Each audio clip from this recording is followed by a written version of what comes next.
तो दोस्तों आज हम बात करेंगे एक ऐसे स्कैम की जिसे जानने के बाद आपको नीरव मोदी और विजय माल्या के स्कैम्स छोटे बच्चे जैसे लगेंगे। इनफैक्ट अगर हम मोदी और माल्या के स्कैम्स को जोड़ भी दें तो भी ये वाला स्कैम दोनों को पार कर जाएगा। मैं बात कर रहा हूँ 1992 के हर्षद मेहता वाले स्टॉक मार्केट स्कैम की, जहां उन्होंने 40 रुपए से 4000 करोड़ तक का सफर तय किया था। सोनी लिव पे आने वाली स्कैम 1992 वेब सीरीज भी उन्हीं के ऊपर ही आधारित है। तो स्वागत है दोस्तों आपका क्विक हिस्ट्री में। चलिए पहले जानते हैं कि हर्षद मेहता आखिर थे कौन। दोस्तों हर्षद मेहता मुंबई के एक अमीर और जाने माने स्टॉक ब्रोकर थे, जिन्होंने 1992 में 4000 करोड़ रुपए का स्टॉक मार्केट स्कैम किया था, जो कि आज के रुपयों के हिसाब से 24,000 करोड़ रुपए बनेंगे। अगर हम नीरव मोदी के 11,000 करोड़ और विजय माल्या के 9,000 करोड़ को मिला भी दें तो भी इतने नहीं बनते हैं। पर उनकी कहानी को इंटरेस्टिंग ये बात बनाती है कि जब वो मुंबई में आए थे उनकी जेब में सिर्फ और सिर्फ 40 रुपए थे। दोस्तों वो एक साधारण सी lower middle class Gujarati family से बिलोंग करते थे और छत्तीसगढ़ के रायपुर में पले बड़े थे और मुंबई अपनी बीकॉम की पढ़ाई खत्म करने आए थे। पर पढ़ाई में उनका मन लगता नहीं था, तो जैसे तैसे बीकॉम खत्म करके वो सेल्समैन की नौकरी करने लगे। कपड़ों से लेकर डायमंड्स तक वो हर चीज का सेल्समैन का काम कर चुके थे। पर उनकी जिंदगी ने लंबी छलांग तब मारी जब उनको न्यू इंडिया एश्योरेंस कंपनी में सेल्समैन की नौकरी मिली। वहीं काम करने के दौरान उनको स्टॉक मार्केट में इंटरेस्ट आने लगा और स्टॉक मार्केट का काम सीखने के लिए वो एक स्टॉक ब्रोकर के पास नौकरी करने लगे। कुछ साल काम करने के बाद उन्होंने अपनी खुद की एक स्टॉक ब्रोकरेज कंपनी खोल दी, grow more research and asset management के नाम से, और खुद एक स्टॉक ब्रोकर बन गए। यहाँ खत्म हुआ कहानी का पहला हिस्सा। अब जानते हैं कि उन्होंने इतना बड़ा स्कैम आखिर किया कैसे।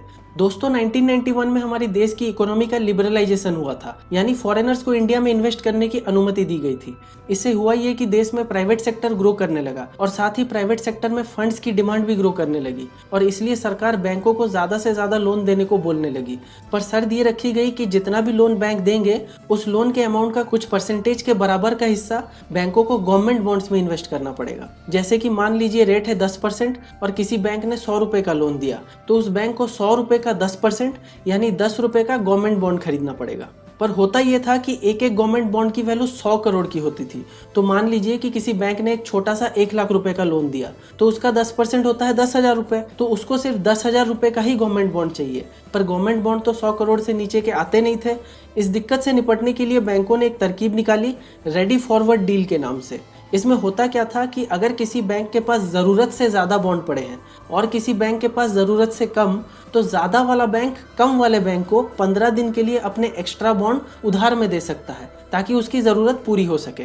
पर इंटरेस्टिंग बात यह थी कि इस पूरे प्रोसेस में कहीं भी असली बॉन्ड का लेन देन नहीं होता था। ये किया ऐसे जाता था कि मान लीजिए एक बैंक है ए जिसे कि 4,000 का बॉन्ड चाहिए और एक बैंक है बी जिसके पास 4,000 के बॉन्ड एक्स्ट्रा पड़े हैं। अब बैंक ए क्या करेगा कि वो एक बैंक रिसिप्ट लिख के देगा बैंक बी को, जिसमें लिखा होगा कि उसने बैंक बी से 4,000 के बॉन्ड उधार में लिए हैं और वो 15 दिन के बाद उसे लौटा देगा। और इस रिसिप्ट के बदले बैंक बी बैंक ए को 4,000 रुपए देता था और 15 दिन बाद बैंक ए 4,100 रुपए बैंक बी को देके अपना रिसिप्ट वापस ले जाता था। ये जो एक्स्ट्रा 100 रुपए बैंक बी को मिले ये उसका प्रॉफिट होता था, क्योंकि जाहिर सी बात है अगर उधार देने वाले बैंक को कोई प्रॉफिट होगा ही नहीं तो वो अपने एक्स्ट्रा बॉन्ड को उधार में देगा ही क्यों।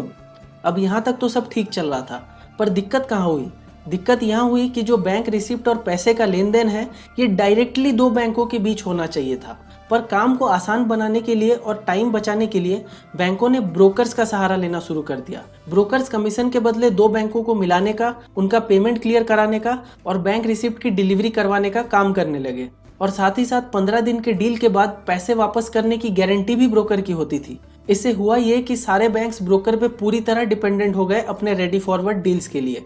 अब शुरू होता है हर्षद मेहता का रोल इस पूरे प्रोसेस में। दोस्तों हर्षद मेहता भी यही वाला ब्रोकर का काम करते थे, पर वो इतने फेमस और भरोसेमंद थे कि धीरे धीरे बैंकों ने रेडी फॉरवर्ड डील के लिए एक दूसरे के नाम पे चेक बनाने की जगह हर्षद मेहता के पर्सनल अकाउंट के नाम पे चेक बनाने लगे और हर्षद मेहता ने इसी भरोसे का फायदा उठाया।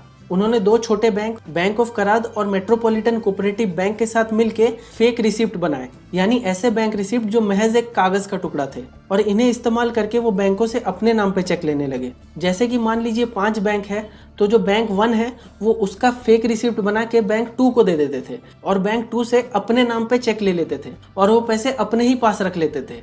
फिर 15 दिन बाद जब बैंक 2 रिसिप्ट लौटा के अपने पैसे वापस मांगने आता था तो वो उस रिसिप्ट को बैंक 3 को दे देते थे और 3 से जो पैसे मिलते थे उसे बैंक 2 को दे देते थे। फिर 15 दिन बाद यही वाला चीज वो बैंक 4 के साथ करते थे और फिर बैंक 5, 6, 7 और ऐसे ही वो फेक रिसिप्ट पूरे सिस्टम में घूमता रहता था और बैंकों को पता भी नहीं चलता था। इस स्कैम से उन्होंने बैंकिंग सिस्टम से पूरे 4000 करोड़ रुपए निकाल लिए थे। अब ये तो हुआ सिर्फ एक स्कैम, पर इस स्टोरी में स्कैम के अंदर भी और एक स्कैम है। दूसरा स्कैम ये था कि जो पैसे उनको फेक बैंक रिसिप्ट वाले स्कैम से मिले थे वो उससे स्टॉक मार्केट में शेयर खरीदते थे। क्योंकि उनके पास इतना पैसा था तो वो एक कंपनी का इतना ज्यादा शेयर खरीदते थे कि स्टॉक मार्केट को लगता था कि उस कंपनी के शेयर की डिमांड बहुत बढ़ गई है, इसलिए स्टॉक मार्केट में उस शेयर की कीमत भी बढ़ने लगती थी। इसका एक एग्जाम्पल ये है कि एसीसी सीमेंट के शेयर जो 200 रुपए के आसपास बिकते थे, हर्षद मेहता के द्वारा शेयर खरीदने के बाद सिर्फ 2 महीनों के अंदर एसीसी के शेयर्स 9000 रुपए के हो गए। यहाँ तक कि सेंसेक्स जो कि 2000 पॉइंट्स के आसपास रहता था, 2 महीनों में ही वो 4500 पॉइंट तक पहुंच गया।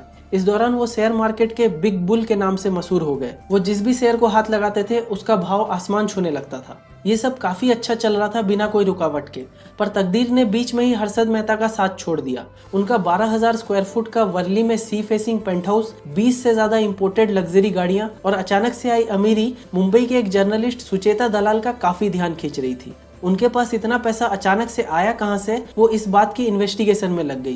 कहते हैं कि हर्षद मेहता के कुछ कॉम्पिटिटर्स ने उनको मार्केट से बाहर निकालने के लिए सुचेता दलाल को पूरे स्कैम के बारे में बताया और 23 दिसंबर 1992 को सुचेता दलाल ने टाइम्स ऑफ इंडिया अखबार में हर्षद मेहता का पूरा स्कैम एक्सपोज कर दिया। इस स्कैम के एक्सपोज होने के बाद स्टॉक मार्केट धड़ाम से नीचे गिर गया और सारे इन्वेस्टर्स को पूरे 1 लाख करोड़ का नुकसान हुआ। ये अमाउंट बहुत ही ज्यादा बड़ा था अगर हम ये सोचे कि हर्षद मेहता का स्कैम सिर्फ 4000 करोड़ का ही था। इस स्कैम के सबसे बड़े शिकार वो लोग हुए जिन्होंने हर्षद मेहता की कंपनी के थ्रू शेयर खरीदे थे। इन लोगों के शेयर महज कागज बन के रह गए। ये स्कैम इतना बड़ा था कि फाइनेंस मिनिस्टर मनमोहन सिंह ने अपना इस्तीफा दे दिया था, पर बाद में उनके इस्तीफे को मंजूरी नहीं मिली। और तो और स्कैम में हुए लॉस की वजह से विजया बैंक के चेयरमैन ने सुसाइड भी कर लिया था। स्कैम के बाद हर्षद मेहता को गिरफ्तार किया गया और उनके खिलाफ कोर्ट में 72 क्रिमिनल केसेस और 600 सिविल केसेस फाइल किए गए और 3 महीने पुलिस कस्टडी में रहने के बाद आखिरकार उनको बेल मिल गई। और बाहर आने के बाद उन्होंने एक प्रेस कॉन्फ्रेंस में ये खुलासा किया कि बेल दिलाने के लिए उन्होंने प्रधानमंत्री नरसिम्हा राव को 1 करोड़ रुपए का रिश्वत दिया था और साथ ही वो बैग भी दिखाया जिसमें वो ये पैसे लेके गए थे। हालांकि जांच में इस बात के कोई सबूत सीबीआई को नहीं मिले। यहाँ एक बहुत इंटरेस्टिंग सी बात आपको बता दूं कि जब वो बेल में बाहर आए तब स्टॉक मार्केट की बाकी इन्वेस्टर्स की तरफ से उनको एक हीरो जैसा ग्रैंड वेलकम दिया गया। मुझे डाउट है कि नीरव मोदी और विजय माल्या को कोई ऐसा वेलकम देने का सोचेगा भी। पर ये खुशियां ज्यादा दिन तक नहीं रुकी। सितंबर 1999 में उनको बॉम्बे हाईकोर्ट ने 5 साल की सजा सुनाई और 2 साल बाद 31 दिसंबर 2001 में थाने की जेल में उनकी हार्ट अटैक से मौत हो गई। दोस्तों, सीबीआई की इन्वेस्टिगेशन में ये बात भी सामने आई कि शायद हर्षद मेहता महज एक बलि का बकरा बने थे, जिनके स्कैम को एक्सपोज करके बड़े और ज्यादा पावरफुल लोगों ने इससे भी बड़े स्कैम से सबका ध्यान हटाने की कोशिश की थी। पर स्कैम कितना भी बड़ा हो, एक ना एक दिन बाहर आएगा ही। हर्षद मेहता के मौत के बाद भी कोर्ट में उनके केसेस चलते रहे और आज की तारीख में उनके ऊपर लगे सारे क्रिमिनल केसेस में सुनवाई हो चुकी है। पर अब भी कुछ सिविल केसेस हैं जो स्कैम के 28 साल बाद आज भी चल रहे हैं। हर्षद मेहता के केस से हमें हमारे लीगल सिस्टम की स्पीड का भी पता चलता है, जो कि इतना स्लो है कि इस केस के दौरान हर्षद मेहता के भाई अश्विन मेहता ने 50 साल की उम्र में लॉ की पढ़ाई की और अपने भाई का केस आज भी लड़ रहे हैं।